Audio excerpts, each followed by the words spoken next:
Mesdames, Messieurs, bonsoir, merci de votre fidélité. Le président de la République, Patrice Talon, a annoncé, au nombre des réformes qu'il a annoncées, il y a celle relative à la question du mandat présidentiel.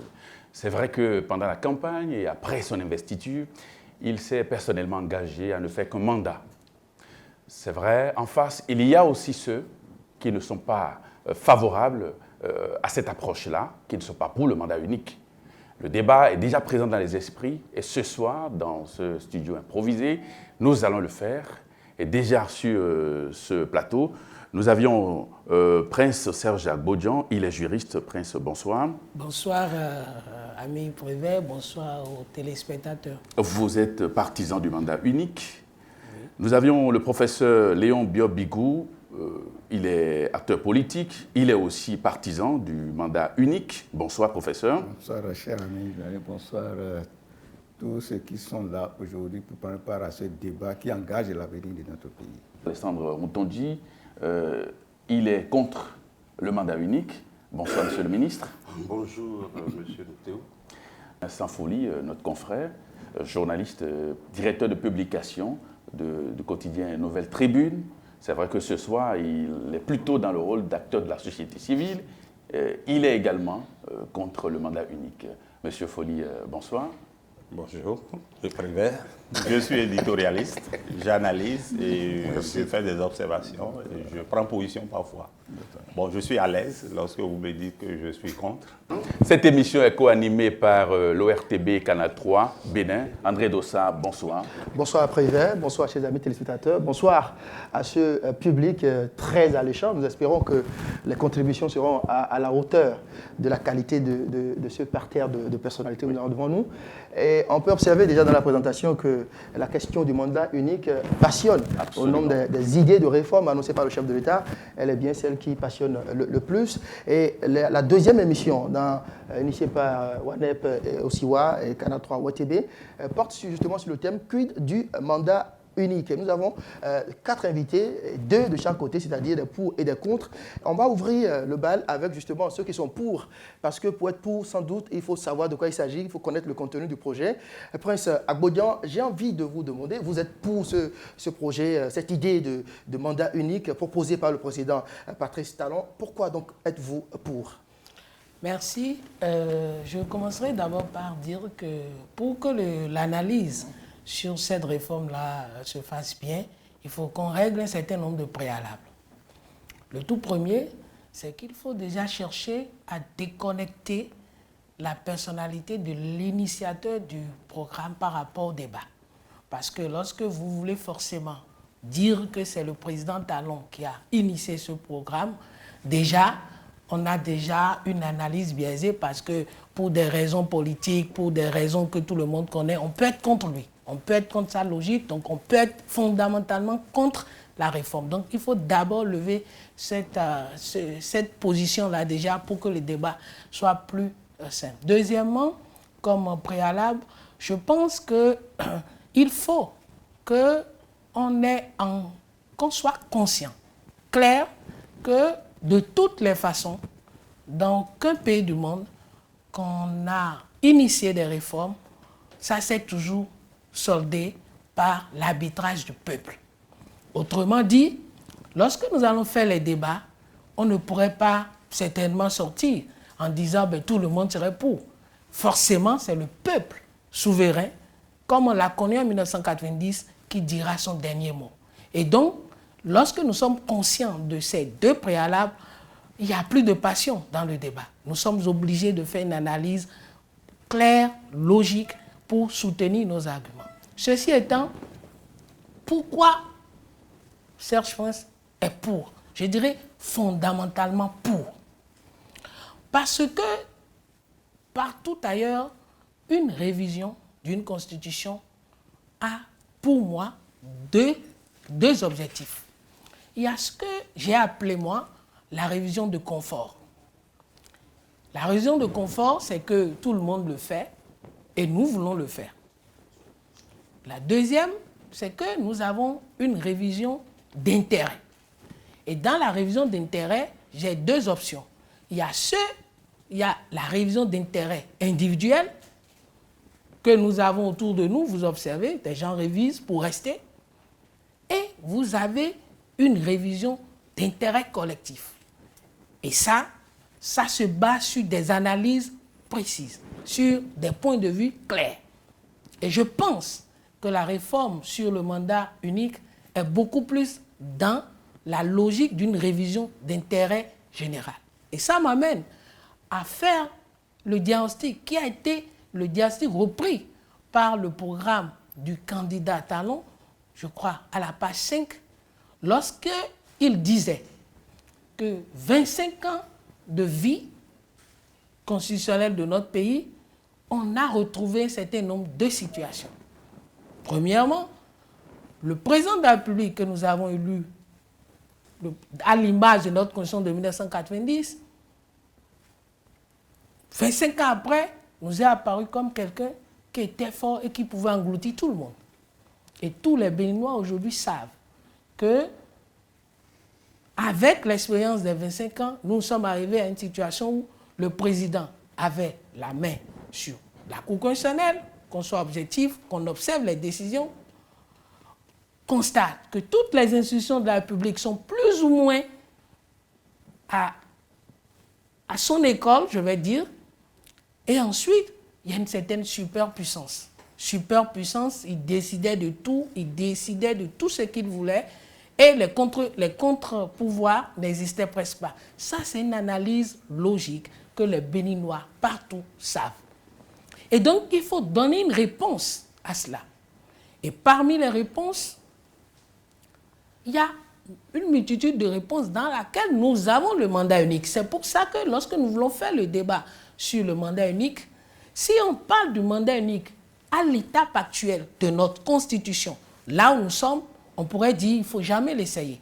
Mais lorsque nous l'intégrons à la réforme générale, nous avons une réponse précise à ce qui... Il faut aller à ce mandat unique. Oui, voilà. Donc les autres réformes qu'il faut intégrer, c'est l'équilibre des pouvoirs, c'est l'indépendance de la justice, c'est... On va revenir sur ces différents éléments qui soutiennent Donc, votre position favorable à la question du mandat unique. Donc pour moi, si nous intégrons cette réforme-là, le mandat unique, dans l'ensemble des réformes qui sont en cours, nous allons répondre à cette superpuissance du président qui lui permettait de savoir qu'il n'est pas le Dieu pour nous, qu'il n'est pas indispensable, et d'ailleurs, personne n'est indispensable.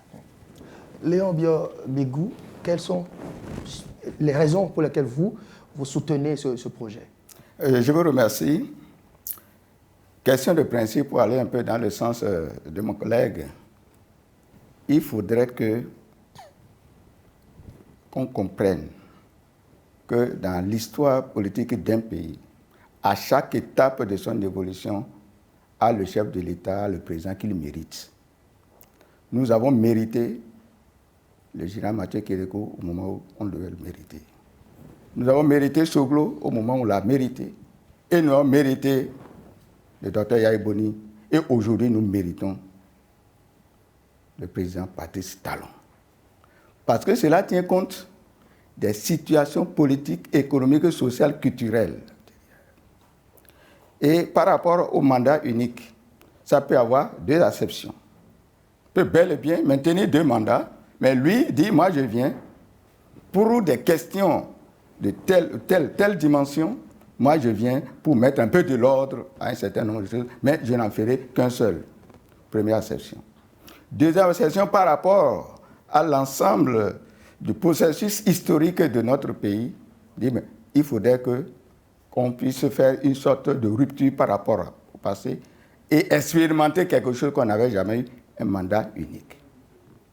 Et voilà d'abord les deux acceptions au niveau desquelles on pourra choisir. Parce que personne n'oblige à faire deux mandats, même si c'est constitutionnellement dit, moi je peux venir dire, je fais mandat un seul. Moi, dans les textes, celui qui veut venir faire deux.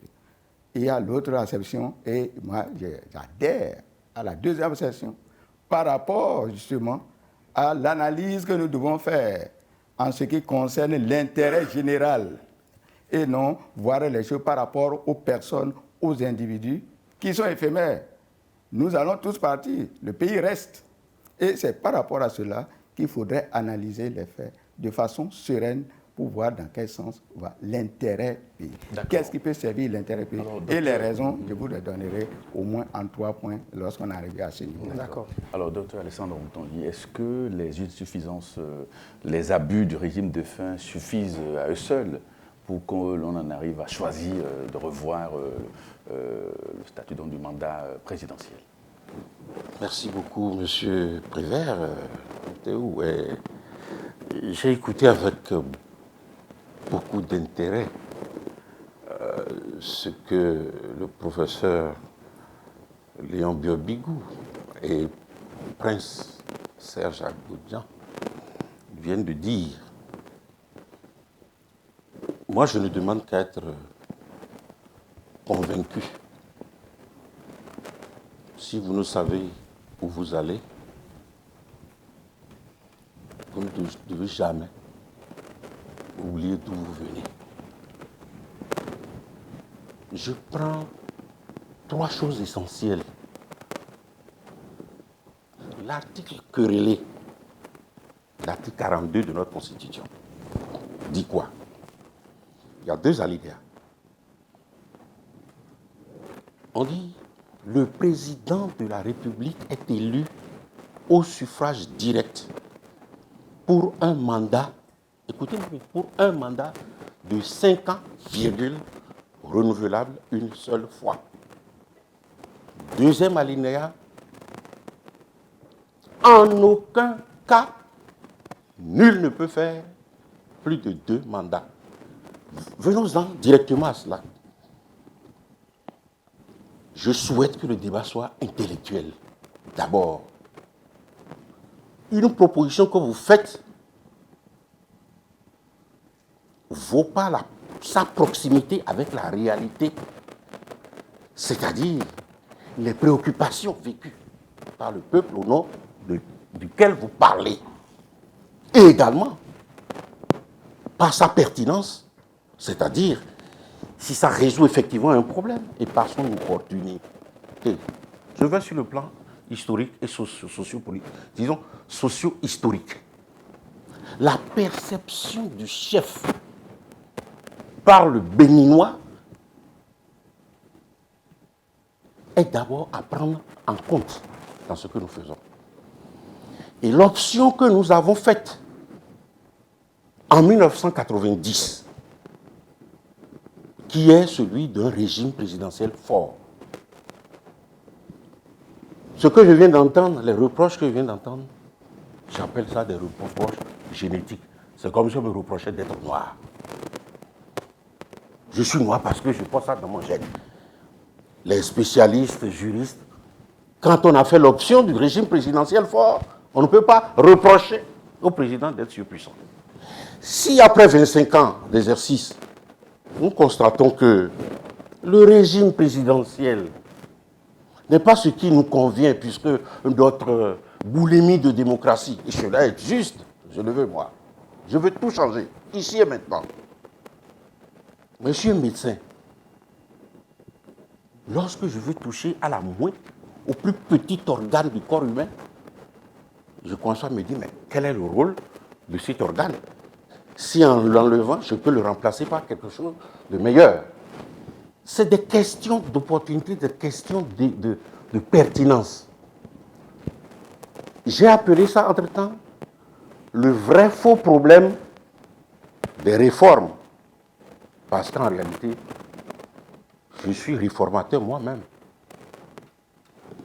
J'ai conçu, disons, le 4e projet de société que j'ai conçu. J'ai eu la chance, moi, de mon vivant, de voir ce projet-là être mis en œuvre par des présidents de la République. Et je dois dire que chacun des arguments pour dire oui, chacun des arguments pour dire non. Le président de la République, Patrice Talon, le programme qu'il a mené, le projet de société qu'il a mené, et le mien, puisque j'ai été candidat à l'élection présidentielle, eh bien, convergent presque en tout point. Sauf celui-là. Mais j'ai dit là, mon cher ami, ne touchez pas à ça parce que d'abord, le premier alinéa de cet article-là a réglé la question du mandat unique. mon ami Serge vient de le dire. Il ne se pose aucun problème en rapport avec un quelconque mandat unique. Le problème qui s'est toujours posé à nous, parce que lorsque vous faites 5 ans, vous pouvez partir. Le président Patrice Talon a promis faire 5 ans. Nous croyons en cela, je l'applaudis déjà. Mais lorsque vous faites 5 ans, vous êtes élu pour un mandat de 5 ans. Vous êtes obligé d'aller vers le jury. Parce que nous travaillons intellectuels. Nous travaillons comme si le peuple n'existait pas. Or, la souveraineté, le seul maître, c'est le peuple. Oui, mais non, attendez. C'est pourquoi je dis, lorsque tu as fait 5 ans et que tu ne veux pas partir, tu es obligé de te remettre encore, de tout remettre à zéro et d'aller devant le peuple. Et c'est pourquoi je dis, ne perdons pas de temps. Ce sera pas, d'autant plus que la commission de 35 membres, je ne sais pas moi, bourrée de juristes, qui a travaillé pendant des semaines, est revenue en disant, dans son rapport, voilà, et on pourrait très bien retenir le statu quo. Mais Alessandro Moutondi, la recherche du second mandat dans ce pays, on l'a vu ce que ça a pu semer dans notre pays, tout désorganisé. Est-ce qu'on va continuer dans ça? Quoi? Qu'est-ce que ça désorganise? C'est des phrases. Le second mandat a désorganisé quoi? Mais les partis et nous resterons pertinents. La société, on l'a vu. Il ne faut pas l'ignorer. Il ne faut pas l'ignorer, Alessandro Moutondi. Pendant 25 ans, nous avons vu un président de la République qui a fait 5 ans, qui a demandé un second mandat, et le peuple lui a refusé. Non pas parce qu'il n'a pas travaillé, c'est l'un des grands présidents de ce pays. Nous avons eu 2 autres qui ont demandé, sollicité cela au peuple souverain, qui le leur a accordé. Pourquoi dites-vous que ça a désorganisé quoi? L'État béninois, qu'est-ce que ça a désorganisé? C'est une phrase que je ne comprends pas, monsieur le président. Regardez, est-ce que vous comprenez? Vous ne comprend pas. Oui. Est-ce que vous comprenez finalement? Oui. Non, vous aurez la parole, ne vous en faites pas. Vincent Folli a la parole. Merci. Et j'étais un peu peiné de me retrouver devant des gens qui sont pour, et je me disais, qui sont ces gens? Et j'ai vu mon ami Serge et le professeur Biamigo. Ce n'est pas un politique, c'est un homme de science, du moins ce que je connaissais comme tel. Donc je me disais, est-ce que c'est les vraies personnes qui devraient me parler? Et bien, en écoutant Serge, j'ai un peu la réponse. Mais lui, il est parti d'une situation un peu paradoxale. Il nous dit de ne pas lier la question du mandat unique à la personne du président de la République. Et dans son développement, il est parti de ce que le président de la République a fait. Mais je trouve que c'est extraordinaire, Serge. Parce que tu es un grand juriste, tu fais souvent des recours. Et bon, moi, je t'admire pour ça. Et donc, c'est la première fois. Moi, depuis qu'on parle de révision de constitution, qu'un président dit qu'il faut un mandat unique. Et celui qui a dit ça, c'est celui qui est là. C'est la première fois. On avait toutes les réformes sur la constitution. On savait qu'il y avait des choses qui n'allaient pas sur la Cour constitutionnelle, la HAC et le rôle. Mais personne n'a jamais posé la question de mandat unique. Donc on n'est pas libre, c'est-à-dire que ce n'est pas possible d'ignorer celui qui pose le problème du mandat unique. Donc, c'est attaché à la personne comment on appelle, de Patrice Talon, pour ne pas le nommer. Moi, je dis, et c'est là où le bas blesse. Il a fait des analyses pour dire, voilà, notre situation a connu, notre pays a connu des situations, on est venu avoir un président fort, conséquence, il faut un mandat. C'est un peu trop court, moi, de mon point de vue. Et je ne voudrais pas que le pays soit dans une sorte d'atmosphère où, ah bon, le chef a parlé, et puis tout le monde se tait. Non, je crois que le débat doit se faire sur tous les sujets, y compris celui-là. Donc, de mon point de vue, la question du mandat unique a été apportée par Patrice Talon. Mais moi, je me demande si ceux qui sont autour de lui ont lu toutes les lois que nous avons faites. Il y a la loi référendaire que j'ai sous ma main, la loi 2011-27. Mon ami Serge Agbonian qui connaît les lois. Et l'article 6 de la loi référendaire, c'est-à-dire, dit, ne peuvent faire l'objet de questions à soumettre au référendum les options fondamentales de la conférence nationale de février 1990, à savoir la forme républicaine et la laïcité de l'État. Premier, l'atteinte à l'intégrité du territoire national. Troisième, le mandat présidentiel de 5 ans renouvelable une fois. C'est-à-dire, voilà les points. Le quatrième, la limite d'âge que tout le monde connaît, le type présidentiel du régime. Donc, de mon point de vue, il y a quelque chose qui vous bloque. On a aborder la question du référendum ou non. Vous allez pouvoir mieux développer cet argument. Le temps quand même de me permettre de demander à Prince Agbodian, vous avez dit, pour dépassionner le débat, qu'il ne faut pas le personnaliser, ne pas le lier à la personne de Patrice Talon qui porte ce projet de révision. Mais je remarque que dans vos arguments, vous restez attaché à la personne d'un autre président, Boni Yayi, dont la gouvernance, selon vous, a révélé les insuffisances liées au fait qu'on a instauré un régime présidentiel fort dans notre pays. Il m'a semblé avoir noté une sorte de paradoxe. Est-ce que je me suis trompé? Non, non, je suis sur la même voie, la même logique. D'abord, premièrement, je continue de penser que si nous voulons faire une bonne analyse de la réforme, il faut déconnecter la réforme du président Talon. Sinon, ce serait biaisé. Je l'ai dit pourquoi. Il y a eu des initiatives dans ce pays qui ont été des initiatives salutaires pour le pays, qui étaient discriminatoires. Je donne un exemple. Mais c'est le Bénin qui a été le tout premier à dire, compte tenu de l'histoire politique, de son histoire politique, de dire nous mettrons une clause pour exclure des gens de notre processus dès lors qu'ils ont un âge. C'est au Bénin qu'on a fait.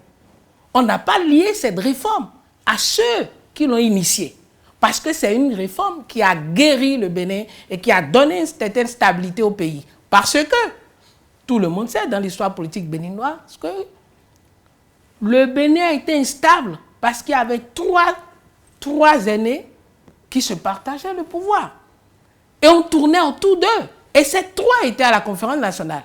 Et si on allait continuer comme ça, peut-être qu'aujourd'hui, on aura encore ces personnes-là, puisque certains sont encore vivants. En tout cas, les associés sont encore là. Vous avez par exemple le président Thévois qui pouvait être candidat, pourquoi pas. Mais il a fallu cette clause que j'appelle discriminatoire, qu'on est allé chercher dans notre tréfonds pour répondre à cela. Ça, c'est un premier point. Deuxième point, vous avez vu l'initiative de la Sénat. La Sénat n'existait nulle part. Le Bénin l'a créé compte tenu de sa situation politique. Donc, les réponses peuvent venir de tout le monde. Les réponses peuvent venir de tout le monde. On ne peut pas lier les réponses à des personnes. Sinon, il faut analyser les réponses. Venons-en aux questions. Mais, à moins que je ne sois pas au Bénin, lorsque j'écoute le professeur Rontondi, conseiller du président de la République, c'est comme si je ne suis pas au Bénin. Parce qu'au Bénin, nous savons qu'il y a une inquiétude, une peur qui est restée depuis 1990 jusqu'à ce jour. Cette peur, c'est d'éviter au maximum que les présidents ne se pérennisent pas au pouvoir. C'est une peur naturelle que tout le monde connaît, à moins qu'on ne soit pas au Bénin. On ne l'a pas connue de manière très forte. Au temps de Soglo, tout simplement parce qu'il a été battu au premier tour. Le deuxième qui est venu, président Mathieu Kérékou, avec tout l'amour qu'on avait pour lui, il ne nous a même pas dit, qu'il voulait réviser la Constitution. Vous savez qu'il y a eu le mouvement « Ne touche pas à ma Constitution ». Oui. Le deuxième qu'on a eu, le président Yayi, il a dit devant le pape, les États-Unis, partout, qu'il ne veut pas réviser. Vous avez vu la suite. Ce qui veut dire que le Béninois ne veut plus que quelqu'un reste au pouvoir et se pérennise. Et le Béninois a raison. Mais observez le Gabon, ce qui s'est passé la dernière fois. Observez autour de vous. Lorsqu'ils ont le pouvoir et ils y restent pendant 10 ans, c'est toute une machine qui est assise. Donc, à partir de cet instant, on ne peut pas occulter que le mandat renouvelable une seule fois ne pose pas de problème. Ça pose énormément de problèmes. Et deuxièmement, cette réforme, j'étais convaincu, c'est ça qui est surprenant, pour mon ami, il doit me voir là, j'étais convaincu que la plupart des politiques allaient refuser cela. Pourquoi? Parce que justement, lorsque nous élisons notre président, Ils le prennent en otage parce qu'il a envie de revenir. Ils le prennent en otage. Je suis sûr que si quelqu'un n'était pas passé par là pour dire « moi, j'ai rien à foutre », après les 5 ans, je pars, l'animation politique que nous avons aujourd'hui, vous ne l'aurez pas. Parce qu'on aurait dû constater que le fait qu'il ait décidé que désormais, après la décentralisation, on a eu enfin des maires, on a eu enfin des préfets. Dans nos départements, on aurait déjà dit que c'est politique. Il veut se faire réélire. Toutes les décisions saines qu'un président prend dans ce pays-là, on imagine, et c'est normal pour le politicien, on imagine... Il n'y a pas que les politiques qui se positionnent. Non, c'est pour dire... J'en viens. J'ai dit que cette réforme ne va pas plaire aux politiques. Oui. C'est ce que j'ai dit. Ce qui veut dire que les premiers qui doivent être pas du tout d'accord, à mon avis, c'est d'abord les politiques. Parce que nous savons... Mais il y a des accords. Vous êtes au Bénin, vous avez vécu au Bénin. Il y a eu des accords impossibles qu'on fait, des changements de parti, des transhumances impossibles. Monsieur, vous avez jeté un gros pavé dans le jardin des politiques. On m'a demandé à l'un des politiques, ou tout au moins, Alessandre, de répondre. Apparemment, vous êtes contre parce que mandat unique, ça ne vous permet pas d'avoir, de mettre le grappin sur le président, le fait de chantage. Ne nous trompons pas de cible. Nous parlons bien du mandat unique. Vous me citez des péripéties liées à l'animation de la vie publique et à la maîtrise ou non de la praxis démocratique. La gouvernance démocratique a besoin d'une certaine maîtrise. Il n'est pas président de la République qui le veut. Et un président de la République s'entoure toujours de cadres compétents, de personnalités capables de lui rappeler l'histoire, de lui rappeler les dispositions de la Constitution, de lui rappeler tout ce qui a fait ou a défait notre État. Cela est très important. Le président que nous avons, que vous dites qui est pris en otage, je vous prends au mot. Le président surpuissant qui est pris en otage par qui? Pas des intellos, des universitaires comme toi, moi. Le professeur Bibou Léon. Il a été conseiller comme moi pendant longtemps, le président. Il a pu le prendre en otage. Le ministre Abraham Zerou est là. Il a été ministre. Il sait si on peut prendre le président de la République du Bénin en otage. Vous parlez de choses que vous ne maîtrisez pas beaucoup. Nous avons vécu. Et je voudrais vous dire une chose. La Constitution est claire. Mais est-ce que peut-être parce que le débat n'a pas pu être un peu influencer la position d'un peu de Boni Yahi, d'autres ne l'ont pas fait. En tout cas, cet article 42 a permis, parce que vous pensez ce que l'autre pense. Moi, je ne vais pas jusque-là. Je ne suis pas assez intelligent pour aller là. Vous pensez ce que les présidents pensent. Mais je voudrais vous dire, aucun d'entre eux n'a pu se maintenir au pouvoir. Tant cet article-là est fort, est verrouillé, se suffit à lui-même. Je veux votre proposition en main. J'ai dit, je voudrais être convaincu. Oui. Vous ne l'avez pas fait. Vous avez cité des périphéties. Je suis béninois. Les tensions liées à l'élection présidentielle sont légitimes. Nous avons... Mais l'article 2 de la Constitution dit que nous sommes en démocratie. L'article 2 de la Constitution. Mais Alessandre, on dit... Attendez, je n'ai pas fini. La démocratie, c'est un régime, c'est un système qui est contradictoire, qui se nourrit de contradictions. Le président de la République, c'est le premier d'entre... On parle de l'élu de la nation, qui incarne l'unité nationale. Et chacun a son mot à dire. Et s'il y a de tensions dans les débats, c'est légitime. C'est légitime. Donc, ne dites pas que c'est parce que il y a 2 mandats que, bon, les problèmes. Non. Nous avons des problèmes. C'est ça qui maintient la pauvreté. Vincent Foley, oui. On a vu un président de la République, sans doute fort des dispositions de la Constitution, se considérer carrément comme un demi-dieu. Oui. On a pu noter dans sa gouvernance sa superpuissance. Et sans doute, vous, en tant que journaliste, vous avez relevé cela, vous avez sans doute déploré. Oui. Et vous êtes aussi certainement arrivé de penser à une réduction des pouvoirs du chef de l'État. Et ce mandat unique, cette proposition de mandat unique est assortie également d'une réduction des pouvoirs du chef de l'État, Vincent Foley. Et pourquoi donc êtes-vous contre? malgré tous ces arguments. Non, je suis contre tout ce qui est pensée unique. Tout ce qui doit être imposé aux gens. Il faut permettre aux gens d'avoir des opinions diverses. Et je crois que le politicien a raison, je suis à côté de lui, je l'ai d'insister sur l'article 42 et les alinéas qui disent, voilà, vous avez un mandat, mais qui est renouvelable une seule fois. Et je veux rappeler à Serge, qui a fait ce raisonnement tout à l'heure pour dire que le peuple a refusé à Soglo d'avoir le second mandat. Et quand les gens criaient contre le président en faveur d'un troisième mandat du président Kérékou, vous avez dit que le président Kérékou n'a rien dit. Mais non. Il y a eu bel et bien tentative de révision de la Constitution sous Kérékou. Et donc, celui qui allait devant le pape pour dire qu'il ne veut pas et qu'il ne veut plus, on savait qu'intimement, il voulait le troisième mandat. Il a exprimé en revisant complètement. Et vous, avec nous, avec Bonjour-là, nous avons analysé la Constitution qu'il a envoyée à l'Assemblée, où il a réformé tout le préambule. Il reprenait tout le préambule et il a mis un article qui parlait de démocratie participative. Vous vous souvenez? Donc, c'est quelqu'un qui avait une idée derrière la tête et il savait où il allait. Donc, mais il y a une tendance, c'est ça que je voudrais que vous reteniez. Je crois que le peuple béninois a montré au cours des 20 ans, qu'il est capable de dire non à quelqu'un qui veut faire un troisième mandat. Il y a eu des luttes dans le pays. Il faut relativiser. On ne va pas toujours dire le peuple béninois veut. On ne pourra pas tout le temps avoir autant de mobilisation pour aller contre un régime. Pardon. On a vu qu'il y a des problèmes. On a diagnostiqué des problèmes. Oui.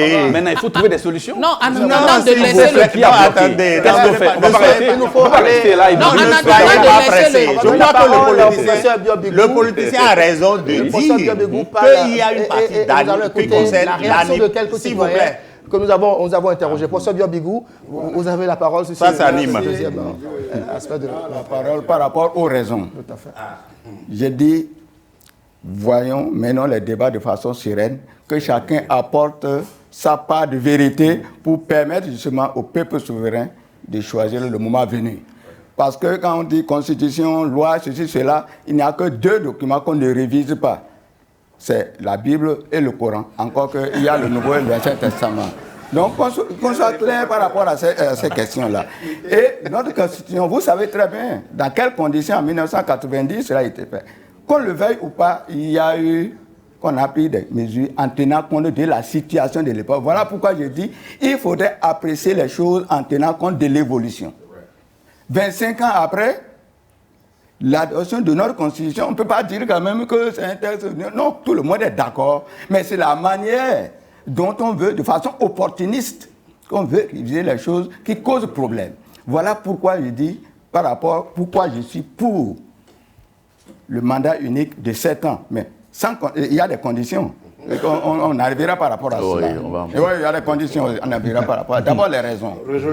Non, j'ai dit, il y a des raisons. Je suis pour un mandat unique de 7 ans, j'ai dit, donner les raisons par rapport à ça. 7 ans, j'ai dit. Si ça va aller au-delà, j'ai dit, je suis contre. J'ai dit 7 ans. Et j'étais pourquoi? Oui, 7 ans. Oui. On va laisser le professeur. Oui, écoutez-moi bien, puisque j'ai écrit, c'est là, dans les archives de la commission.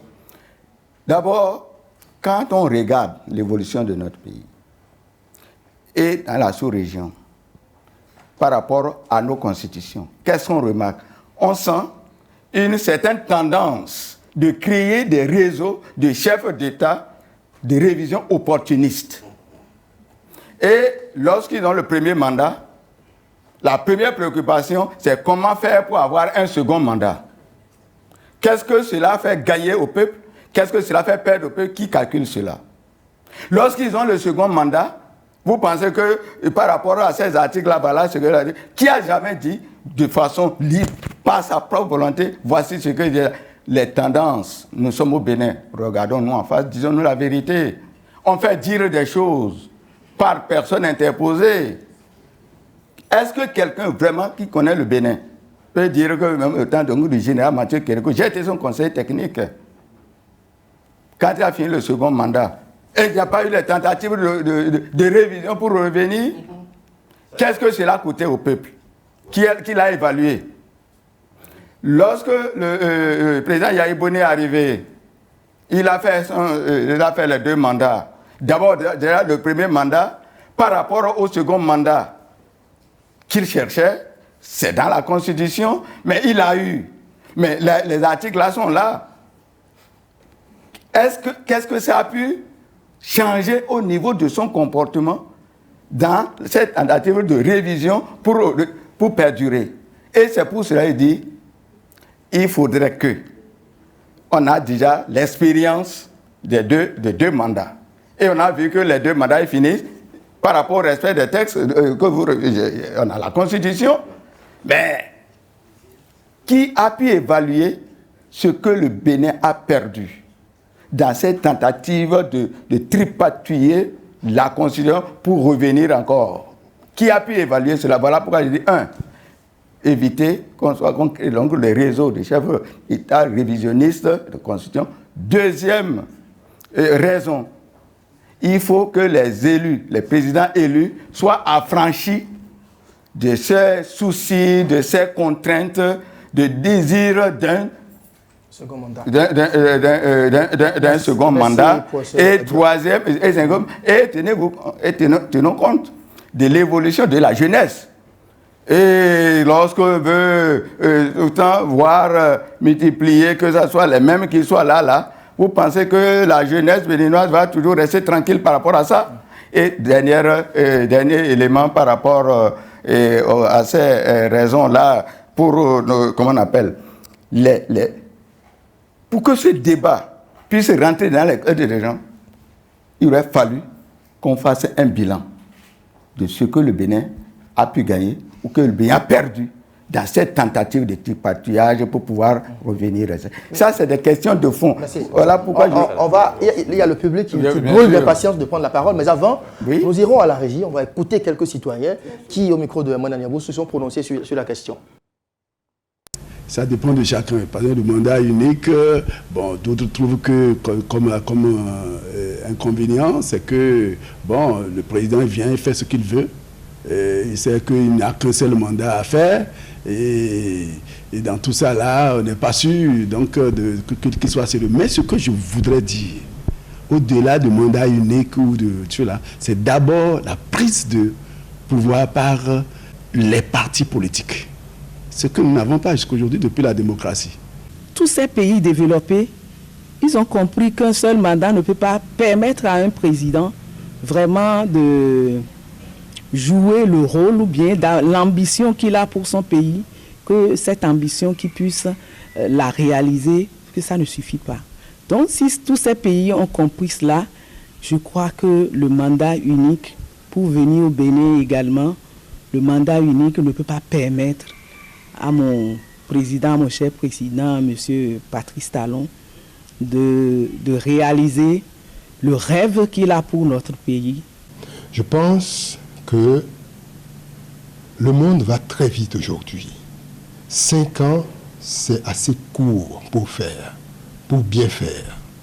Et 5 fois 2, on peut penser que ça pourrait aller, mais 5 fois 2, en fait, ça ne fait pas 10 en politique. 5 fois 2, ça fait en fait 7, parce que 2 ou 3 ans avant la fin du premier quinquennat, le président de la République, les présidents de la République rentrent déjà en campagne, que les combinations, les rencontres nocturnes, les rencontres à l'étranger et autres se font.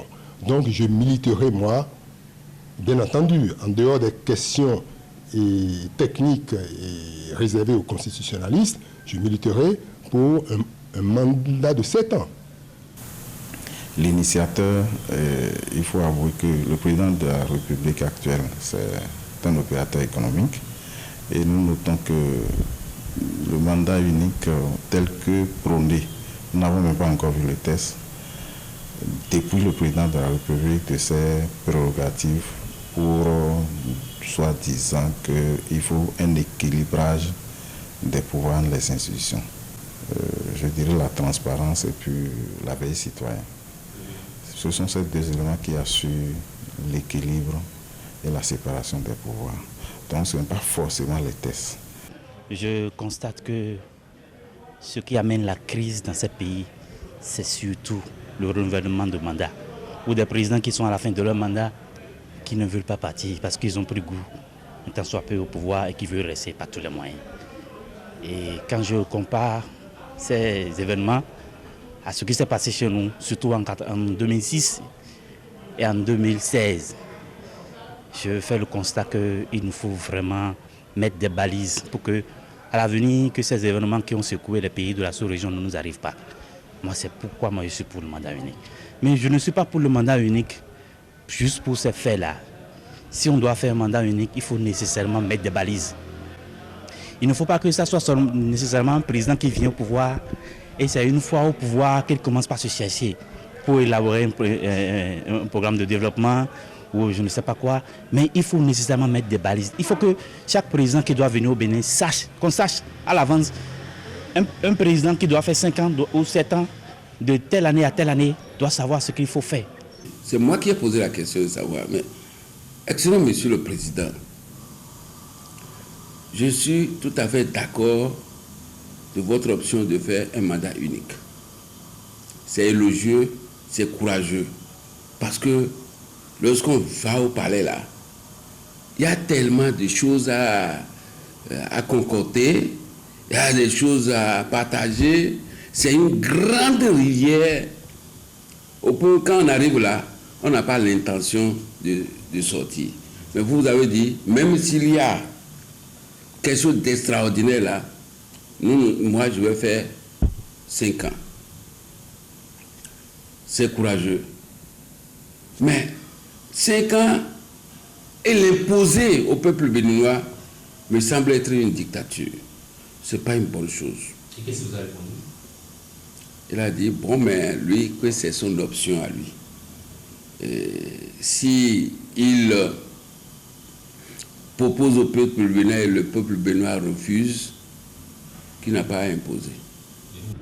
Bon, il faut être un ennemi de la République pour dire que le système de mandat unique est une mauvaise chose. C'est une grande chance pour nous d'avoir un président qui se penche sur une réforme du genre. Parce que vous allez voir, depuis l'avènement de la démocratie dans notre pays, quand on parle de deuxième mandat, celui qui prend et il commence par gérer pour le premier mandat, il pense à un second mandat. Par rapport à ça, il faut équilibrer, il faut prendre les postes comme des gâteaux et il faut équilibrer selon les régions. Et dire, bon, si je n'arrive pas à satisfaire telle région, lors de mon second mandat, là, ils ne vont pas voter pour moi. C'est des trucs à éviter. Et c'est une chance pour nous qu'il faudrait que le peuple béninois comprenne. Disons, c'est son projet même de campagne, ça. Hein, quand je regarde le projet, je pense que le titre même de son projet, c'est le mandat unique. Je pense que, je ne sais pas pourquoi il ne faut pas lui permettre de faire le mandat unique et d'accepter que nous fassions le mandat unique aujourd'hui. Parce que les raisons, écoutez, la communication qu'il a fait en Europe, quelques mois ou bien, disons, 1 an avant les campagnes, il a démonté A plus B pourquoi il faut un mandat unique. Et tout le monde a compris et c'est sur ça qu'il est venu au pouvoir. C'est pour ça qu'on a voté pour lui. Aujourd'hui, on l'empêche d'accomplir sa mission, de mettre le pays sur l'orbite. Mais c'est grave. C'est grave. Moi, je suis pour ça. Et Dieu fera, il fera mandat unique. On va voter cela. Et ce sera mandat unique. En tout cas, moi, mon point de vue, c'est ça. Les régimes qui sont passés et qui ont fait 2 mandats, qu'est-ce que ces régimes nous ont apporté de positif et que le mandat unique ne pourrait pas nous apporter? Je me pose cette question. Et je regarde aussi aux dégâts qui ont été causés, parce que je suis enseignant et je prends le secteur dans lequel j'interviens. Et quand je vois les dégâts qui ont été causés, j'allais dire, par le régime passé, leur profondeur, parce que ça a duré 10 ans, je me dis que si on avait eu la chance d'avoir un mandat unique, on aurait pu couper court à ces dégâts-là. Donc je trouve que le mandat unique va permettre quand même à celui qui aura la grâce de diriger ce pays-là, de limiter ses influences négatives sur le pays. Je trouve également que ça va permettre une certaine rotation de la classe politique. Parce que vous savez, le pouvoir, ça corrompt. Et lorsqu'on permet aux mêmes personnes de rester aux affaires pendant 10 ans, et les dégâts s'enracinent et puis il est difficile désormais de les corriger. Voilà, quelques citoyens qui se sont prononcés sur la question du mandat unique. Nous allons maintenant donner la parole au public. On va recueillir les interventions, les contributions, les commentaires des uns et des autres. Voilà. Je crois que c'est M. Pacôme Oza, c'est ça? Vous avez la parole. Merci beaucoup. Merci pour le débat. J'ai écouté avec attention mes aînés, les arguments pour le mandat unique et les contre-arguments contre le mandat unique. Moi, je voudrais tout simplement dire calmement ceci.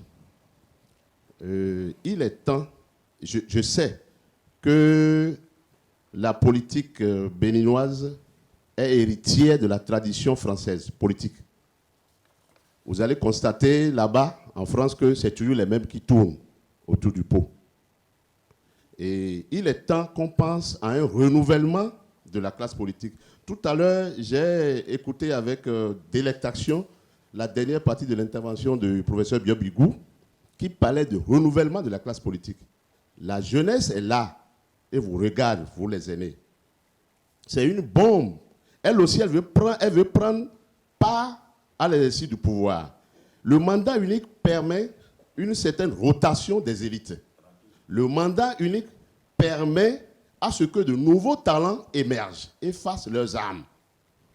Mais quand le pouvoir, on dit le pouvoir corrompt. Mais moi je crois qu'un pouvoir long corrompt profondément. Un pouvoir qui s'éternise corrompt profondément. Le mandat politique doit être considéré comme un service et non comme une carrière. Je faisais quelque chose avant d'être président, je fais un mandat, je retourne à ce que je faisais. Ce qui se passe au Bénin, ça ressemble à du narcissisme intellectuel. Il n'y a que certains qui sont plus intelligents que les autres, il n'y a que certains qui sont plus patriotes que les autres, ce n'est pas bon. Donnez la chance à la jeunesse de prendre part au mouvement politique. C'est pourquoi le mandat unique est bien pour une rotation des élites, comme je le dis, et pour un renouvellement de la classe politique. C'est juste ce que moi je voulais ajouter à tout ce que les aînés ont déjà dit. Merci beaucoup. Merci, M. Pacôme. On va donner la parole à M. Kenom. Voilà, l'honorable préfet Kenom, qui est également pour le mandat unique. Oui. Merci. Je voudrais remercier ce beau parterre et que je m'inscris totalement dans ce débat. Je voudrais, en plus de tout ce qui a été dit par les uns les autres, qui tient, selon la logique dans laquelle chacun s'inscrit, rappeler à notre mémoire ceci, que les constitutions sont toujours le reflet de l'histoire des anciens abus, des anciennes dérives, des anciennes contradictions et des contre-valeurs produites par les systèmes. Donc, quand on veut aller à des réformes, c'est qu'on part d'un diagnostic. Et si nous prenons donc notre pays et au regard de tout ce que je viens de vous dire, nous devons pouvoir dire pourquoi les réformes. Parce que les anciens abus, les anciennes dérives n'ont pas permis à notre pays de prendre effectivement l'envol du développement. Et donc, comme l'a dit le professeur Biobigou, en dehors, n'est-ce pas, de la Bible et du Coran, qui ne sont pas modifiables, toutes les lois, eh bien, viennent pour régler des questions ponctuelles, des réalités sociales, économiques et politiques du temps.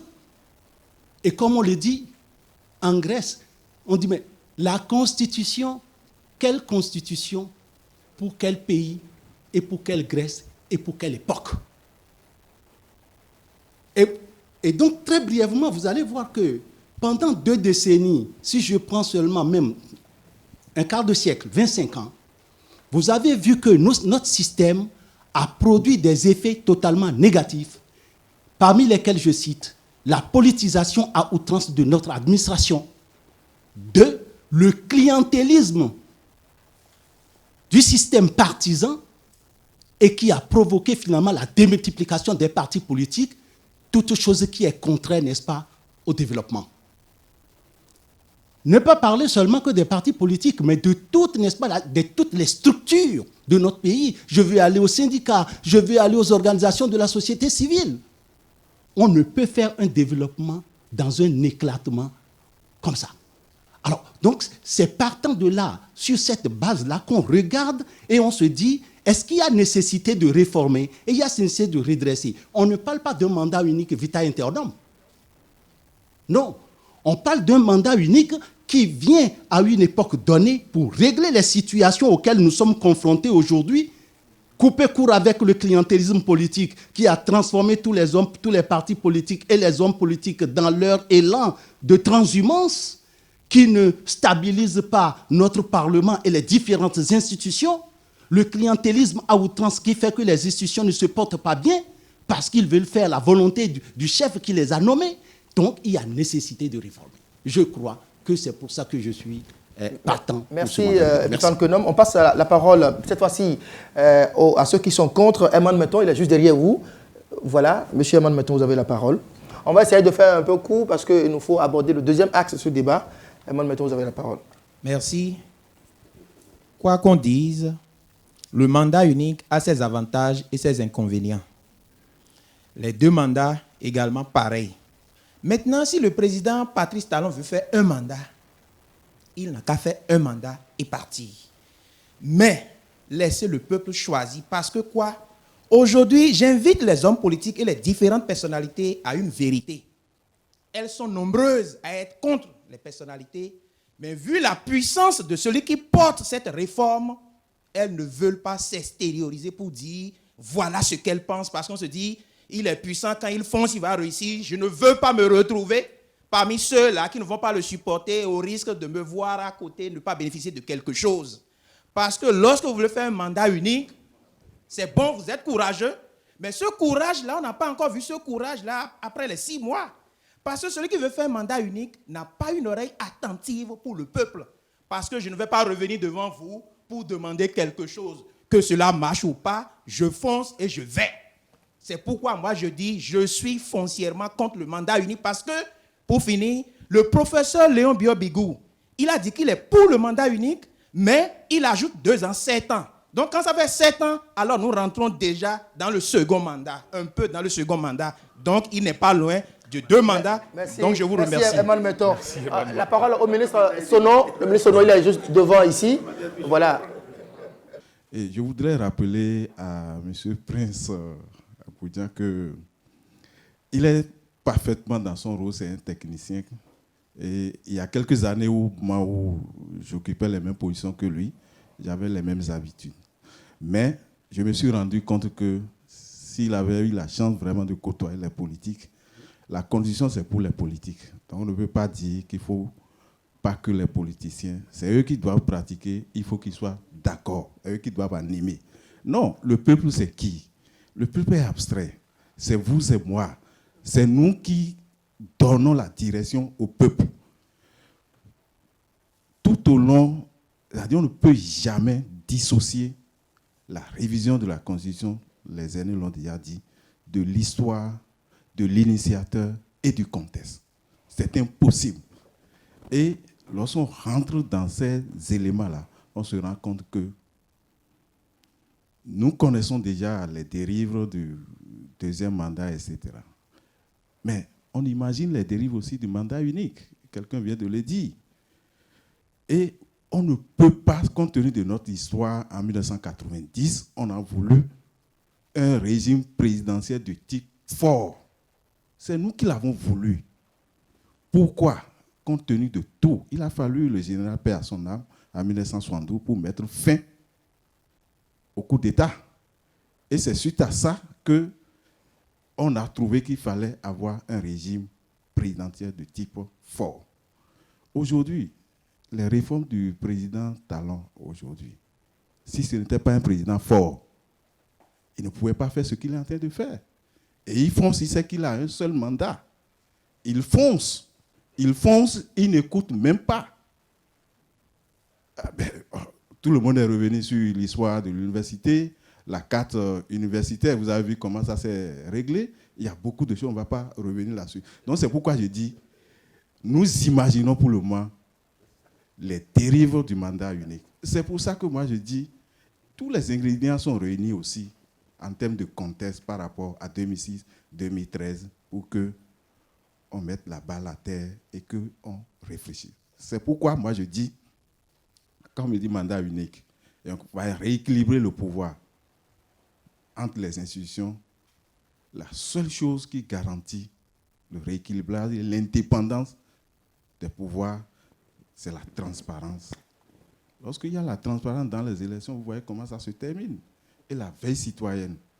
Et je crois que c'est ça que nous allons chercher. Et tous les autres dérives dont on a parlé, c'est le système partisan qui permet simplement de régler la question. Donc ce n'est pas dans les tests. Je vous remercie. Merci, M. Sonon. On va donner la parole au préfet Mokaram, qui est également dans le lot des contres. et après, on va passer la parole au Méfig Migrézin, les neutres. Voilà. Vous avez la parole, M. Mokaram. Oui, merci beaucoup. Je crois que Folly, vous aurez la parole. Cette initiative que vous avez prise est une excellente initiative parce que malheureusement, dans notre pays aujourd'hui, la politique se fait en silence, ce qui crée assez de dégâts. Toutes les difficultés qui sont les nôtres aujourd'hui parlent de notre système partisan et de la manière dont nous nous comportons dans notre démocratie. Et la révision d'une constitution, comme vous pouvez vous le rappeler, même au moment où il était difficile de dire qu'il était utile de réviser la constitution, j'étais de ceux, en tout cas au niveau du Parti Conscience Citoyenne, nous étions de ceux qui avaient dit qu'il était utile de réviser la constitution parce qu'effectivement, ce n'est pas la Bible, encore moins le Coran. Et donc, on peut bien y revenir. Maintenant, je voudrais, en parlant de la révision de la Constitution, saluer les pères fondateurs de la révision de la Constitution du 11 décembre 1990, parce que ça a permis au Bénin d'être à l'abri. Quand au Bénin, nous avons l'habitude de dire que Dieu aime le Bénin, Dieu n'est contre aucun pays. Mais il a fallu que des intelligences soient mises ensemble et débarrassées de tout intérêt partisan pour écrire une constitution qui nous a permis d'être à l'abri.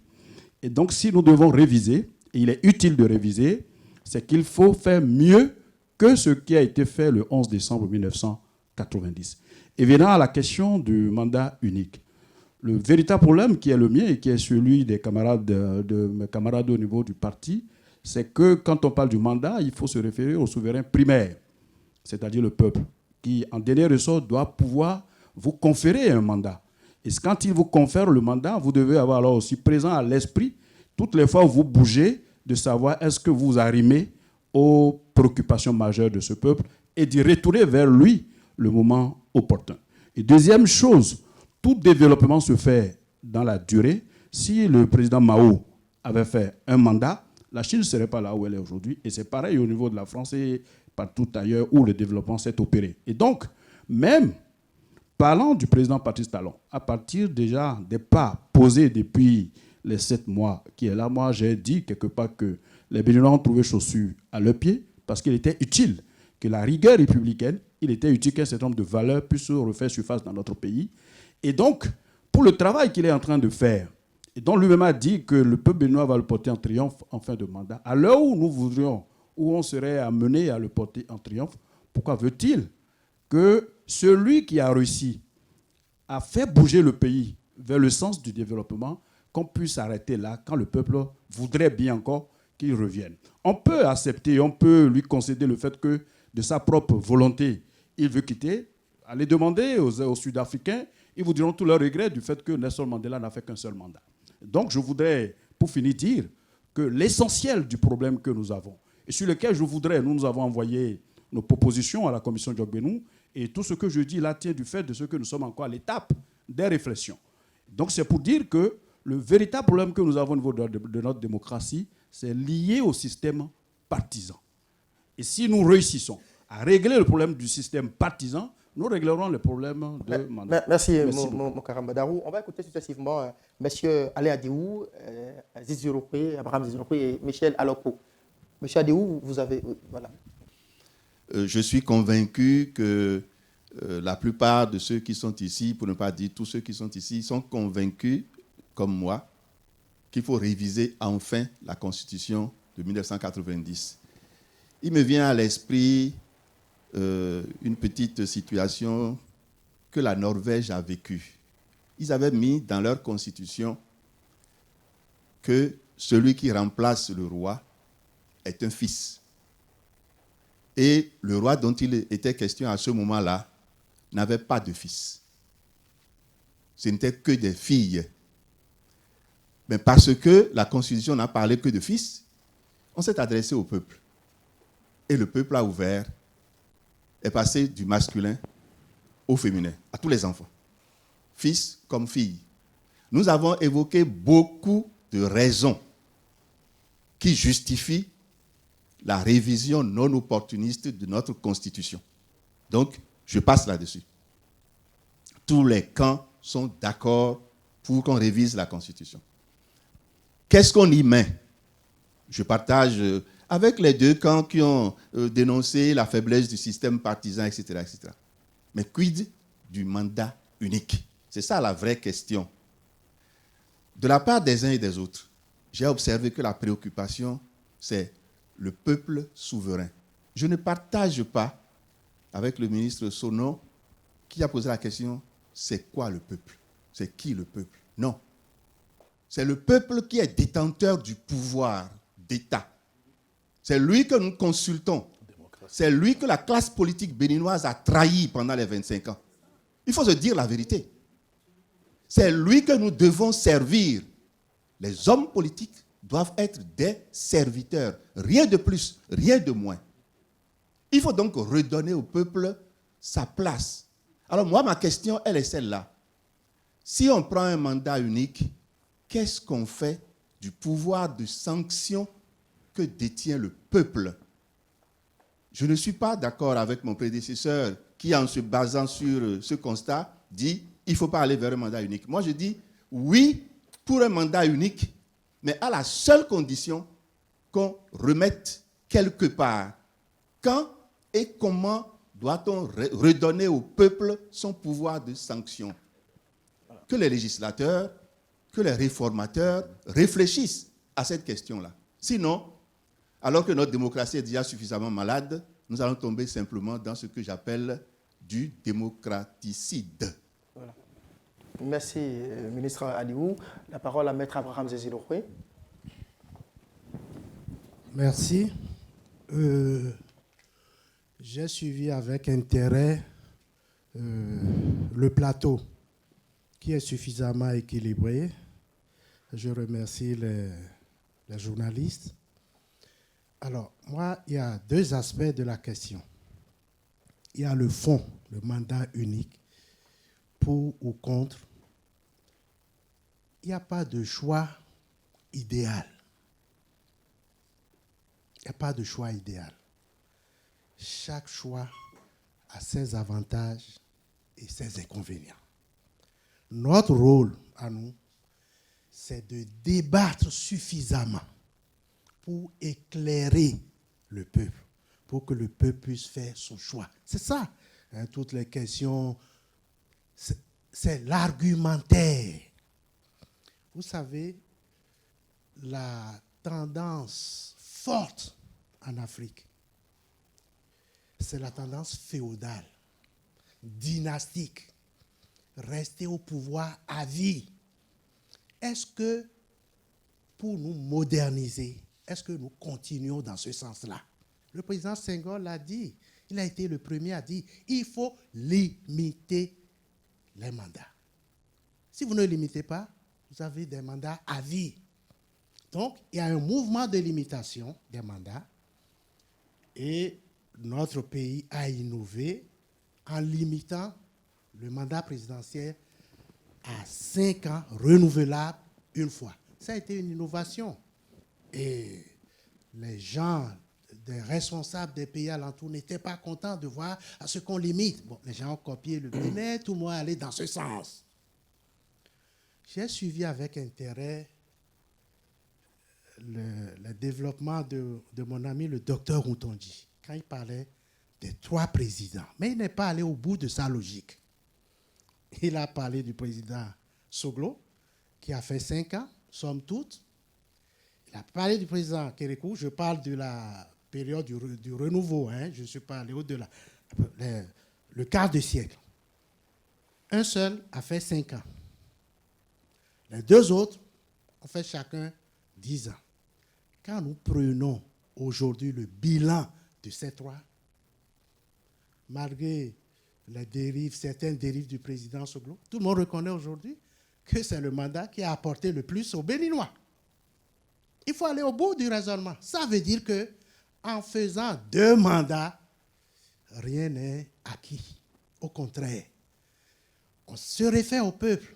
Mais ce peuple, il sera vigilant jusqu'à quand? Est-ce qu'à la veille d'élection, on va... Hey, qu'est-ce qui va passer? Est-ce qu'il va passer le... Il faut rassurer le peuple.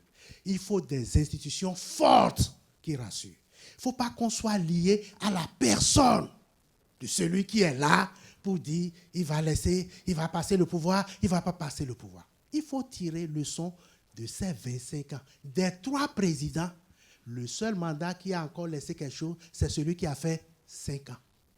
Les 2 autres, on a fini dans la peur, dans la quiétude. On peut en tirer des leçons. Les gens pensent que c'est le second mandat seulement du président Boni Yayi. Non, c'est une tendance lourde. C'est parce qu'on n'a pas fait beaucoup de débats sur le mandat unique. Moi, j'ai fait des débats avant que le président Talon n'en parle. Moi, j'ai fait des débats avec des gens et je suis allé très loin. Vous pouvez aller sur Sika TV. J'ai parlé d'un mandat, un seul parti durant un mandat pour les élus et un seul tour de scrutin.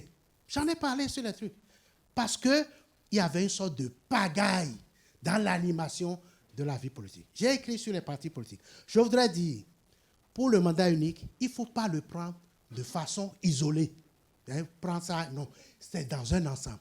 On aura le temps de revenir sur ça. Mais ce que je voudrais apporter aujourd'hui à ce débat, quand je suis arrivé, j'ai écouté le syndicaliste Todjinou, et qui a dit, là vous ne l'avez pas repassé, mais j'ai écouté avant qu'on le démarre, qui dit, le président Talon voulait d'abord aller voir le peuple et ne pas suivre la procédure constitutionnelle, et que le président de la Cour constitutionnelle l'a rappelé à l'ordre.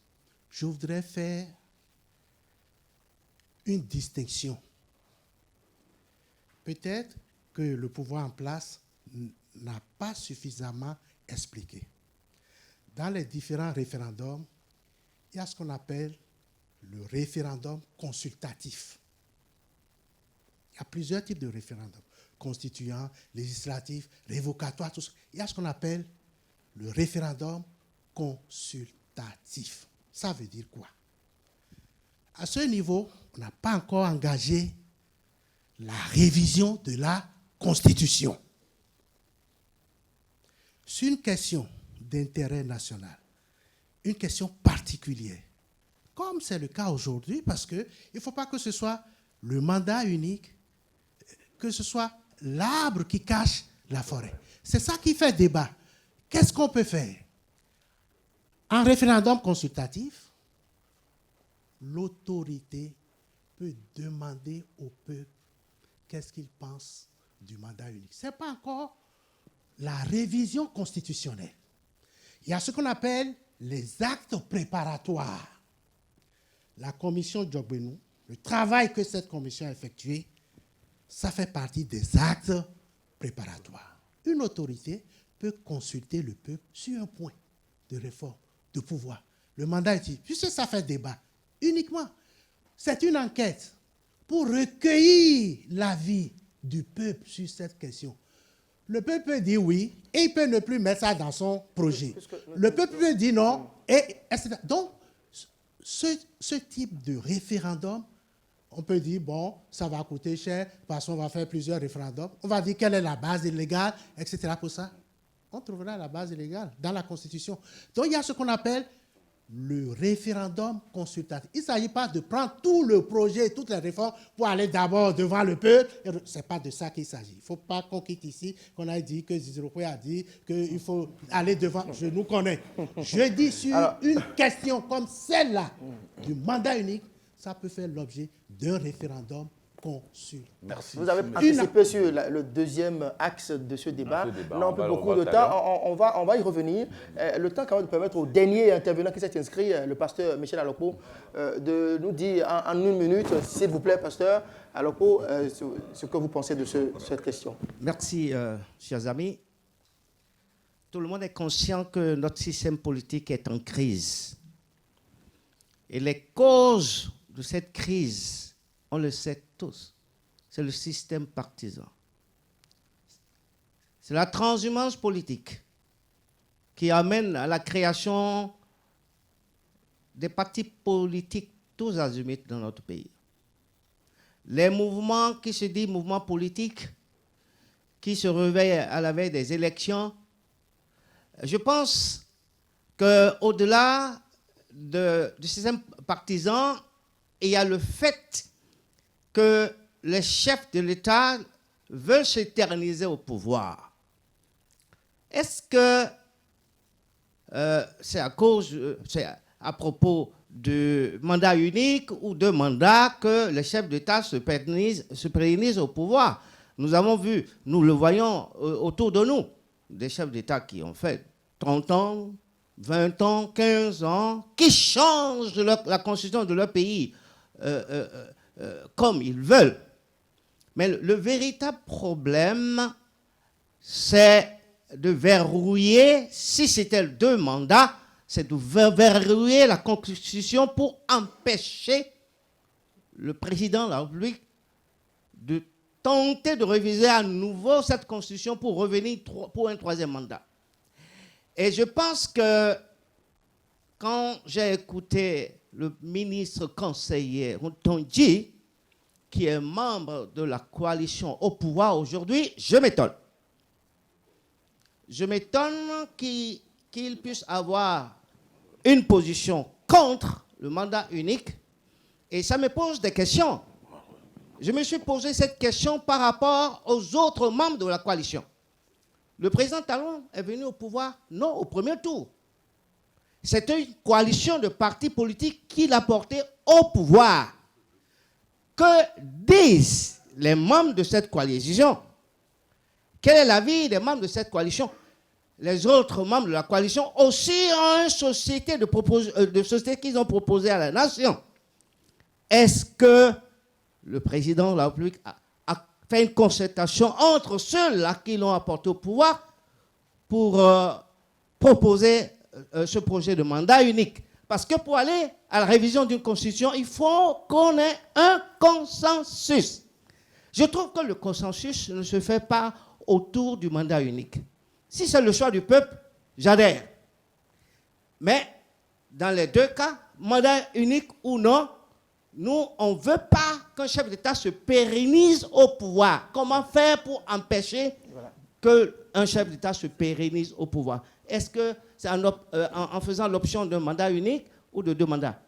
Merci, pasteur Alokpo. Merci à tous les intervenants. Je rappelle qu'il y a beaucoup d'internautes qui s'intéressent à ce débat, qui interviennent, qui envoient des questions. Et d'ailleurs, à ce sujet, je voudrais vous poser la question, M. Agbodian, de M. Abraham Koumassa, qui, sur Twitter, demande en quoi le mandat unique nous garantit objectivement l'absence des tentatives de président à se maintenir au pouvoir.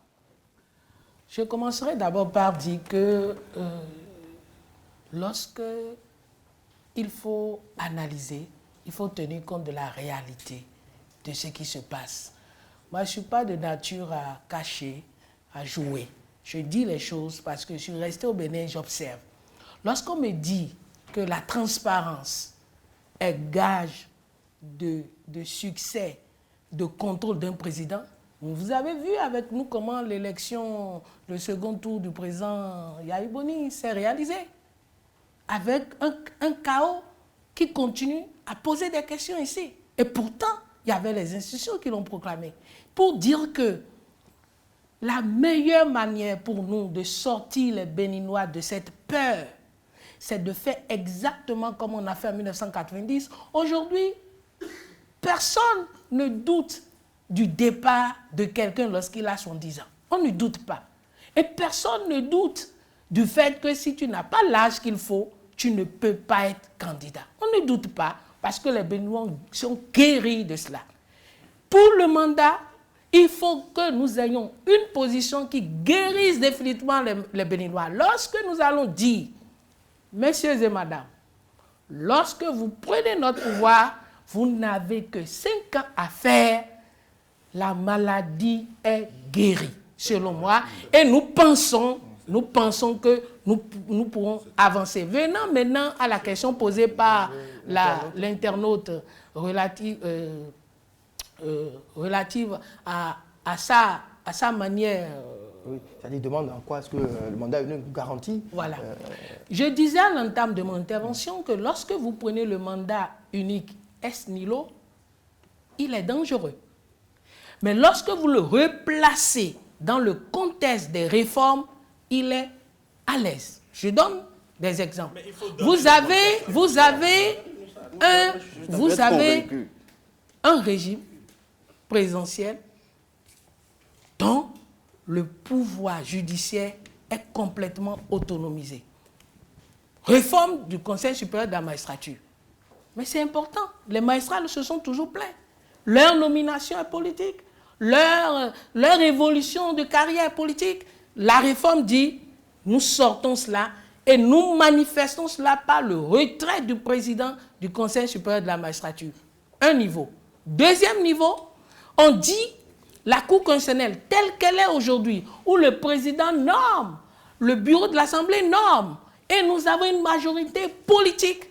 Nous prenons des personnes élues qui sont majoritaires. Et troisième pilier, renforcement du système partisan. Dès lors que vous mettez en place ces fondements, le mandat unique tient et tiendra et pourra permettre aux Béninois de parler beaucoup plus de développement. Il veut nous expliquer tout. Moi, je veux qu'on nous donne le test en entier avec ce qu'il a et que nous choisissions.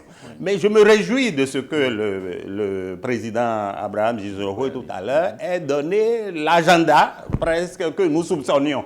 L'agenda, on soupçonnait qu'on pouvait aller parce qu'on évoquait l'article 58 pour dire on peut aller au référendum sur le test.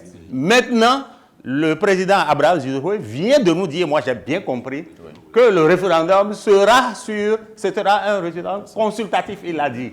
Sur un thème, on va nous demander qu'est-ce que nous pensons du mandat unique. Mais nous allons dire ce que nous pensons. Mais nous disons, ce n'est pas la priorité, le mandat unique. Le mandat unique n'est pas la priorité de notre pays. On observe une absence de visibilité autour de la question de la révision, de la réforme politique institutionnelle proposée par le président Talon et qui porte le mandat unique. On ne sait pas où se trouve ce projet, quel est son contenu. Personne, en tout cas, à moins que peut-être que mes amis de droite me le confirment, on ne sait pas. Et à ce sujet, nous avons interrogé toujours les citoyens qui se prononcent. On va les écouter rapidement, puis on revient pour poursuivre le débat. Vous savez, la commission de travail, nous aussi nous avions travaillé. Ah bon? Bien sûr, je fais partie d'une commission aussi qui a travaillé. Je suis dans l'AND, nous avons travaillé. Mais la plupart des rapports ont penché sur deux mandats.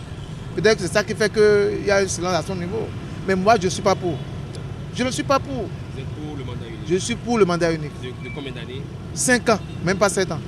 Il y a eu silence parce que le président de la République, je crois qu'il avait annoncé, et son souhait c'est de voir rapidement mener ces réformes à la faveur des élections qui l'ont porté au pouvoir, parce qu'il y avait quand même, il a bénéficié d'un large soutien. Mais à l'épreuve du pouvoir, vous comprenez que de plus en plus, aujourd'hui, si vous interrogez le commun des Béninois, ça dépend bien sûr de là où chacun se trouve par rapport au pouvoir, on dira que ça ne va pas. Mais c'est que de façon générale, tout le monde sait que ça ne va pas, parce que même ceux qui sont à l'intérieur, si vous discutez en off, ils vous trouvent que bon, on espère, mais dans tous les cas, il y a quand même un mais. Il y a eu un essoufflement. C'est-à-dire que nous t'y connaissons. Mais c'est rien, parce que ils ont commencé avec une vitesse de titan, tel qu'il a commencé là. S'il ne fait pas un relâchement un peu, lui-même risque de s'éclater. Deuxième chose, la classe politique dans une certaine majorité, ne semble pas être en accord avec lui. Troisième chose, le fait qu'il ait dit qu'il va consulter le peuple avant d'envoyer le projet de loi à l'Assemblée commence par créer des problèmes. C'est pour cela que la Cour constitutionnelle l'a mis en garde. Je ne pense pas que ça soit un hasard qu'il ait choisi depuis Paris le mot de rupture, le concept de rupture. Il faut peut-être le rappeler aux gens. Lorsqu'on parle de rupture, on fait allusion à ce que Gaston Bachelard a appelé la coupure épistémologique, c'est-à-dire une césure, une coupure radicale. C'est vrai qu'on ne peut pas bouleverser une société aussi conservatrice que la nôtre, et aussi facilement que ça. Mais il demeure quand même vrai que dans certains secteurs, les mentalités doivent changer. Et c'est l'exécutif qui doit donner le là. Lorsque vous commandez un travail à un groupe de personnes et que les personnes, le groupe vous dépose son rapport, vous allez prendre le temps de lire, vous allez avoir du recul pour voir les contours, les avantages, les inconvénients et tout. Et avoir l'avis de certaines personnes ressources pour que vous puissiez prendre telle ou telle décision. Donc, ce silence, pour l'instant, pour le président Patrice Talon, ne me fait pas peur. Je ne suis pas inquiète par rapport à ça. Le silence est dû au fait que aujourd'hui dans le pays, il y en a qui sont à la recherche de postes et qui ne veulent pas se prononcer tout de suite. Mais vous verrez, d'ici quelques deux mois, vous allez voir, les langues vont se délier. Les gens vont commencer par s'exprimer parce qu'ils attendent, peut-être ils ont accompagné le nouveau président, ils attendent des retombées qu'ils n'ont pas. Il faut, si un président vient au pouvoir, quelqu'un comme Talon, et il faudrait qu'on l'aide au lieu de faire des critiques qui n'avantagent pas le pays parce qu'on n'est pas de bord de Talon. Il faut faire des critiques qui n'avantagent pas le pays. Ce n'est pas normal. Et les Béninois ont pris un risque en s'opposant d'entrer à cette réforme de Patrice Talon. Le risque, c'est de le voir renoncer finalement et se dire, voilà, j'ai voulu proposer à ce pays un mandat unique pour que le Bénin puisse bénéficier de ces avantages-là. Mais comme les gens ne le veulent pas, je voudrais peut-être me taire et pourquoi ne pas remplir par la suite. Donc je crains fort que ce silence ne traduise une certaine révision déjà de la position du candidat Talon par rapport à la réforme qu'il a envisagée. Voilà, retour sur ce plateau. Jean-Alassane Kokondi, vous avez la parole. Nous avons dit ici que le statu quo nous permet, parce que moi je sais une chose, pour avoir pratiqué le pouvoir, je sais ce que c'est. Un grand projet que vous voulez mettre en œuvre dans notre pays, vous savez combien de mois ça dure? 48 mois pour être mature. Allez vérifier. Quand vous faites le circuit, n'est-ce pas, d'un grand projet que vous voulez mettre en œuvre ici.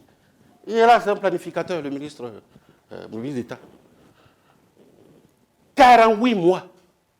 Nous avons tout fait pour rétrécir cela, pour minimiser ça. C'est la croix et la bannière. Vous donnez 5 ans à un président, eh bien, vous verrez bien ce qu'il peut faire. Et cela, mais lorsque vous commencez bien, que vous ouvrez des chantiers ici et là, que vous allez devant le peuple, parce que je tiens à l'expression de la souveraineté du peuple.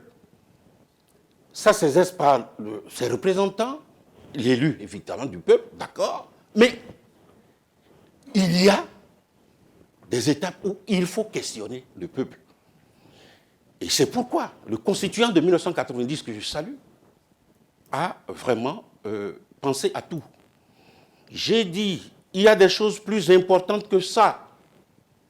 Vous évoquez les questions de la gouvernance démocratique qui englobe les questions des partis politiques. Quand vous avez un système présidentiel fort et que les partis s'aplatissent, ça devient un monarque. On le sait. Mais l'option qui est faite est celle-là, je vous le dis. Vous n'allez pas demander d'utiliser les outils d'un système, d'un régime semi-présidentiel ou parlementaire à un régime présidentiel fort. Aujourd'hui, tout ce que vous êtes en train de faire aujourd'hui, moi, je me dis que il devrait y avoir un débat général préalable. Avant qu'on ne s'y mette, nous voulons changer pour changer, il y a beaucoup de choses à changer. La Constitution, je suis pour tous ceux qui veulent adapter notre Constitution aux réalités actuelles. Tous les principes énoncés sont des principes que nous tous nous maîtrisons. Mais je continue de croire que la proposition de mandat unique, vous n'avez pas l'argumentaire nécessaire pour aller contre le statu quo. D'accord. Attendez, je n'ai pas fini. Je voudrais d'abord, parce que votre mandat unique, d'abord va contre, disons, la souveraineté, l'expression de la souveraineté du peuple. Ensuite, la question de la redevabilité. Lorsque vous avez fait 5 ans et que vous comparaissez devant le peuple, cette peur-là fait que vous faites bien. Moi, je vous le dis, contrairement à certains qui pensent ci et ça. Mais évidemment, ceux qui sont des années-lumière de l'exercice du pouvoir peuvent toujours s'inquiéter de ci ou de ça. Moi, je ne m'inquiète pas de cette chose. Mais il y a des institutions de la République qui peuvent demander des comptes au président après 5 ans. Bien sûr, donc, bien sûr. Ce n'est pas forcément dans le cadre d'une élection. Non, c'est possible. Mais c'est après coup, mon cher ami. Oui, tout à fait. Donc, c'est après coup. Donc, ce que je souhaiterais simplement est ceci.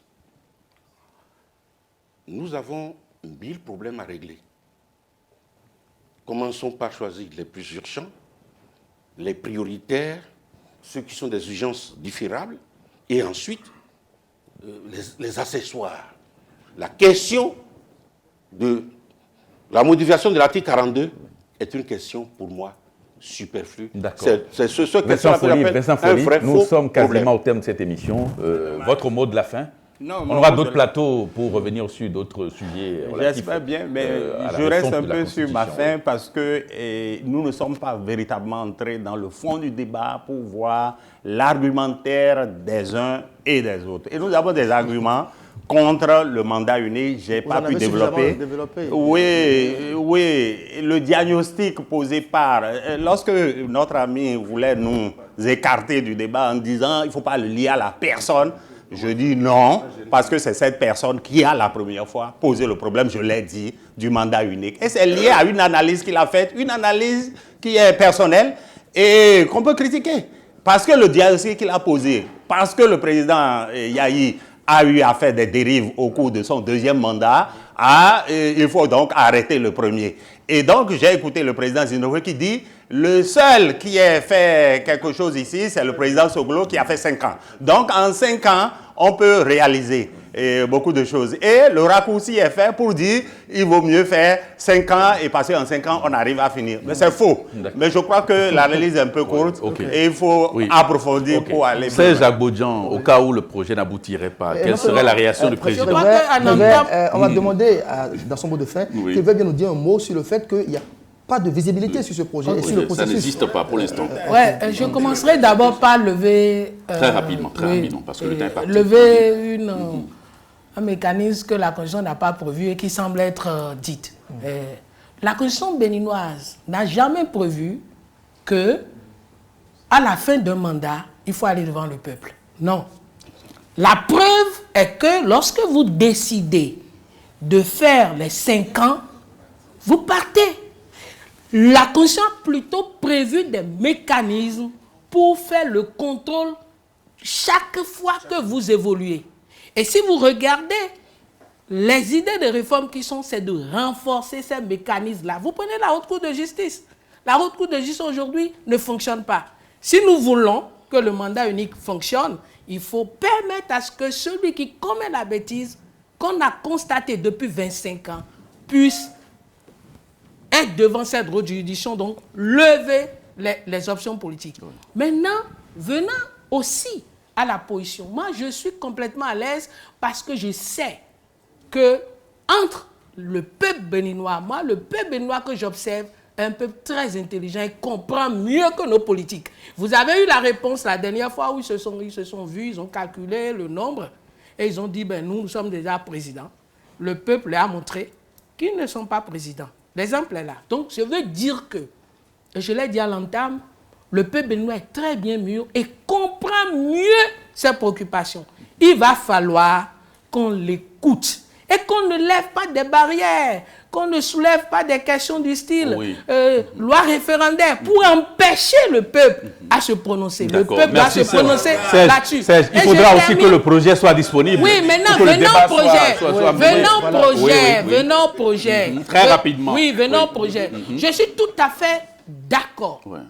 Et je suis même pressé qu'on étale devant le peuple ce qu'on veut faire. Je suis très content de ce débat parce que c'est l'expression même de notre démocratie, permettre à tout un chacun de s'exprimer par rapport à l'avenir de notre pays. Par rapport à cela, mettons dans la tête que comparaison n'est pas toujours raison. Ce qui est bon ailleurs n'est pas nécessairement bon. Ça dépend des contextes politiques, économiques, sociaux et culturels. Par rapport à cela, ne nous trompons pas ici. Mon mot de fin, c'est par rapport aux raisons fondamentales du mandat unique. Je n'ai pas dit 5 ans, j'ai dit 7 ans. Et je vous le dis clairement, oui, je précise bien, quand ça va au-delà de 7 ans, cela compte. Donc c'est 7 ans la proposition. Et nous irons dans le sens de ce que le peuple aura décidé. Pourquoi? Il faudrait que, par rapport au mandat unique, qu'il ait un cadrage. Il faudrait qu'il y ait des précautions de prendre. Un cadrage au niveau d'abord juridique. Cadrage au niveau des orientations économiques et politiques. Que celui qui vient là ne met pas du temps à se chercher, qu'il y ait un minimum sur lequel le peuple est d'accord, au plan juridique, au plan politique, économique, et cadrage par rapport même à la taille des ministères. Qu'on ne vient pas créer 25 ministères ici, 32, 40, non. Qu'il y a un cadre clair et net, et c'est à ces conditions-là qu'on peut réussir. Et sur cette base, en un an, le nouveau arrive, il travaille pendant 5 ans, et la 7e année, il prépare son bilan et il laisse le pouvoir à un autre. Je vous remercie. Merci Léon Biobigou, merci Prince Agbodjan, merci Vincent Folly, Jean-Alexandre Rontondi, merci également. Je sais que vous avez encore beaucoup de choses à dire.